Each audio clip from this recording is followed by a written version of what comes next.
15 கட்சிக்கு விடுதலை சிறுத்தைகள் ஒரு கட்சி சமம்னு போலீஸ் போலீஸ் இன்டைரக்டா என்ன சொல்றாங்கன்னா, நீங்க ஒரு கட்சி அந்த 15 கட்சி ஒண்ணுதான், உங்களுக்கு நிறுத்தணும், அந்த 15 தூக்கணும். இது சாதியவாதிகளுக்கு புரியாது. அவன் எனக்கு 2 கண்ணு போனாலும் பரவாயில்ல, திருமாவளவனுக்கு ஒரு கண்ணு போகணும்னு நினைக்கிறான். அப்ப எவ்வளவு பெரிய பிற்போக்குவாதியா இருப்பான், எவ்வளவு பெரிய மூடனா இருப்பான்னு யோசிப்பாரு.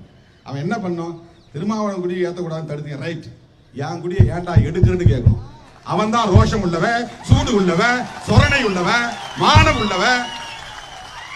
என் கொடியை நீ அப்புறப்படுத்த கூடாது என்று சண்டை போடுகிற தெம்பு இல்லாதவன், திராணி இல்லாதவன் சாதியவாதி.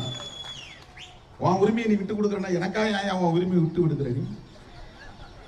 என் உரிமையை என்னால போராடி வாங்கிக்க முடியும், உனக்கும் சேர்த்து. நாங்க நடைபெற உள்ள இந்த நாடாளுமன்ற பொதுத் தேர்தலில் திராவிட முன்னேற்றக் கழகத்தின் தலைமையிலான மதசார்பற்ற முற்போக்கு கூட்டணியின் வேட்பாளராக மீண்டும் நான் சிதம்பரம் நாடாளுமன்ற தொகுதியில் போட்டியிடுகிறேன். மீண்டும் மக்களவைக்கு அனுப்பி வைத்து உங்களின் பிரதிநிதியாக போராடுவதற்கு, வாதாடுவதற்கு வாய்ப்பளிக்க வேண்டும் என்று கேட்டுக்கொள்கிறேன். நாட்டை காப்பதற்கு, அரசமைப்பு சட்டத்தை பாதுகாப்பதற்கு, ஜனநாயகத்தின் விழுமியங்களை பாதுகாப்பதற்கு போராடுகிற ஒரு போராளியாக என்னை மக்களவைக்கு அனுப்பி வையுங்கள். நமது சின்னம் பானை.